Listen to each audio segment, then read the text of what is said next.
اقدار کربلا کے عنوان سے آج جس موضوع پر آپ کی خدمت میں گزارشات پیش کرنا ہے وہ موضوع ہے عہد و پیمان کی پابندی اور وفاداری، یعنی عہد و پیمان کو پورا کرنا۔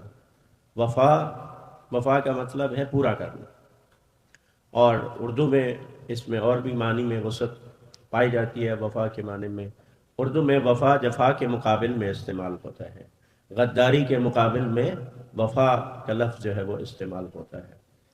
تو یہ عہد و پیمان کی پابندی اور اس سے وفاداری، یہ قرآن مجید کا حکم ہے۔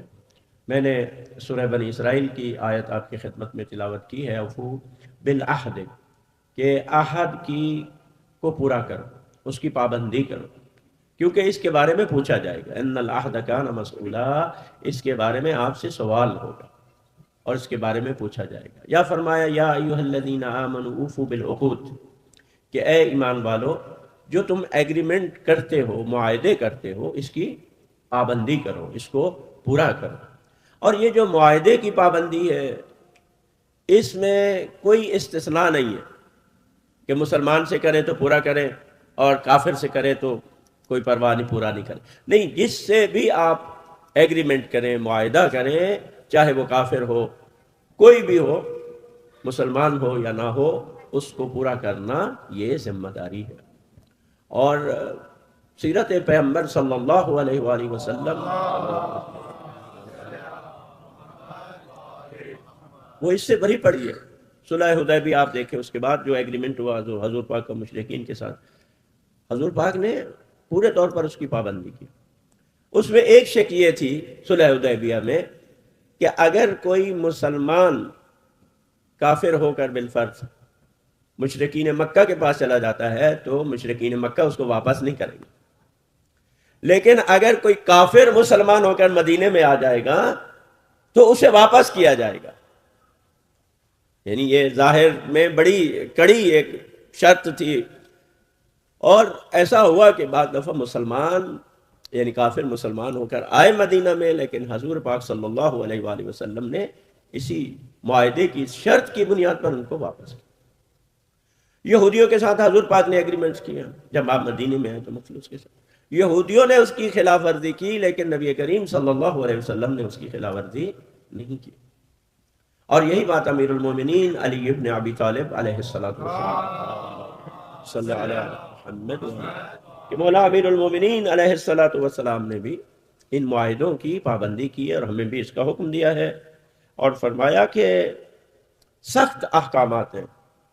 اگر کوئی عہد توڑتا ہے، اور اسی میں وعدہ بھی ہے، جو آپ وعدہ کریں اسے پورا کریں، جس سے بھی کریں، اس میں بھی حضور صلی اللہ علیہ وآلہ وسلم کی واضح سیرت بھی ہے اور ہدایات بھی۔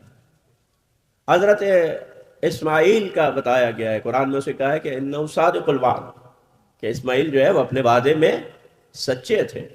یہ سنتے رہتے ہیں، کسی سے وعدہ کیا 3 دن تک وہاں پر کھڑے رہے، کہا کہ میں نے اس سے وعدہ کیا ہے۔ اسی طرح سے حضرت عمار ابن یاسر وہ بیان کرتے ہیں کہ اعلان نبوت سے پہلے ہم حضور صلی اللہ علیہ وسلم کے ساتھ کسی جگہ پہ بکریاں چرانے کے لیے جایا کرتے تھے۔ تو ایک دن میں نے عرض کیا کہ فلاں چراگاہ اچھی ہے فلاں جگہ پر، تو کل ہم وہاں جائیں گے، اور طے یہ پایا کہ وہاں جائیں گے اور اکٹھے ہم وہاں پر بکریاں چرائیں گے۔ اب عمار ابن یاسر کہتے ہیں کہ جب دوسرا دن آیا اور میں اپنی بکریوں کو لے کر اس جگہ پر پہنچا جہاں پہ ہم نے طے کیا تھا، تو کہتے ہیں کہ میری حیرت کی انتہا نہ رہی کہ حضور صلی اللہ علیہ وآلہ وسلم وہاں پر پہلے موجود ہے، لیکن حضور نے اپنی بکریوں کو روک کے رکھا ہوا ہے، چرنے نہیں دے رہے۔ میں نے کہا کیوں ان بیچاریوں کو روکا؟ کہا کہ ہم نے طے کیا تھا کہ ہم کٹھے بکریاں چرائیں۔ تو یہ کئی یہودی اور کافر اس وجہ سے مسلمان ہوئے کہ حضور نے جو وعدہ کیا اس کو پورا کیا۔ تو بہت سخت احکامات ہیں۔ 4 قسم کے عذاب وعدہ توڑنے، معاہدہ توڑنے کے بارے میں احادیث میں بیان ہوئے ہیں۔ اس میں ایک یہ ہے کہ جو عہد کو توڑے گا آخرت میں اس کا کوئی حصہ نہیں ہوگا، یعنی آخرت میں اسے کوئی ثواب نہیں ملے گا۔ اب اس میں عمومیت ہے، یعنی اس کا کوئی نیک عمل قبول نہیں ہوگا۔ دوسرا یہ کہ اللہ تعالیٰ اس سے بات نہیں کرے گا قیامت والے دن، اللہ تعالیٰ اس سے بات نہیں کرے گا۔ بات نہ کرنا ناراضگی کی علامت ہے، اور اگر کسی سے آدمی ناراض ہو، سخت ناراض ہو، تو اس سے بات نہیں کرتا۔ یعنی پروردگار عالم عہد توڑنے والوں سے اتنا ناراض ہوگا گویا ان سے بات نہیں کرے گا۔ اور تیسری چیز یہ ہے کہ اللہ تعالیٰ ان کی طرف نظر رحمت نہیں کرے گا جب کہ قیامت والے دن سب لوگ خدا کی رحمت کے محتاج ہیں، لیکن عہد توڑنے والے کے بارے میں کہ اللہ تعالیٰ اس کی طرف نظر رحمت نہیں فرمائے اور اللہ اسے پاک نہیں کرے گا۔ قیامت والے دن خداوند متعال اپنے لطف و رحمت سے اپنے بندوں کا تزکیہ کرے گا، ان کو پاک کرے گا گناہوں سے، تاکہ وہ پاک ہو کر جنت میں جائیں گے۔ لیکن عہد توڑنے والوں کے بارے میں ہے کہ اللہ ان کو پاک نہیں کرے گا، اور آخر ہے کہ ان کے لیے دردناک عذاب ہوگا۔ یہ کس سے؟ جو عہد توڑتے ہیں، معاہدوں کی پابندی نہیں کرتے، جو وعدہ کرتے ہیں اور پھر اسے وفا نہیں کرتے۔ یہ اتنی یعنی اہم تعلیم ہے اسلام کی، کہا کہ من لا عہد لہ لا دین لہ، کہ اصلاً جو وعدے کی پابندی نہیں کرتا اس کا دین ہی نہیں ہے۔ یعنی اس کو اگر کسی کو دیکھنا ہے کہ وہ کتنا دیندار ہے، اس میں دیکھیں وہ اپنے وعدے کو نبھاتا ہے یا نہیں نبھاتا، پورا کرتا ہے یا نہیں کرتا۔ جس انداز سے کسی سے وعدہ کریں، اس میں تمام قسم کے معاہدے آ جاتے ہیں، حتیٰ حکومتیں دوسری حکومتوں کے ساتھ معاہدے کرتی ہیں، کمپنیاں دوسری کمپنیوں کے ساتھ ایگریمنٹ کرتی ہیں، اس طرح سے افراد دوسروں کے ساتھ ایگریمنٹ کرتے ہیں، سب اس میں شامل ہے۔ یہاں پر ہے کہ ابو مالک ایک راوی ہے امام سجاد علیہ السلام سے، اس نے پوچھا کہ تمام اسلام کی تعلیمات سچی ہیں، صادق ہیں، لیکن اس میں سے بھی سب سے زیادہ جو سچی بات ہے وہ آپ مجھے تعلیم فرمائیں۔ تو امام علیہ السلام نے فرمایا کہ پہلی بات یہ ہے، سب سے سچی بات اسلام کی تعلیمات میں سے سب باتیں سچی ہیں، لیکن جو سب سے زیادہ سچی ہے وہ یہ ہے کہ انصاف کے ساتھ فیصلہ کرنا، انصاف کے ساتھ حکم کرنا، اور دوسری بات آپ نے فرمائی اور وعدے کو پورا کرنا۔ اب یہ جو عہد و پیمان ہے یہ 3 قسم کا ہے، ٹھیک ہے؟ سب سے پہلا عہد و پیمان جس کی پابندی انسانوں پر لازم اور واجب ہے وہ خدا سے کیا ہوا عہد و پیمان۔ سب سے پہلا عہد و پیمان بندوں کا کس کے ساتھ ہے؟ اپنے رب کے ساتھ۔ کہاں پر ہے؟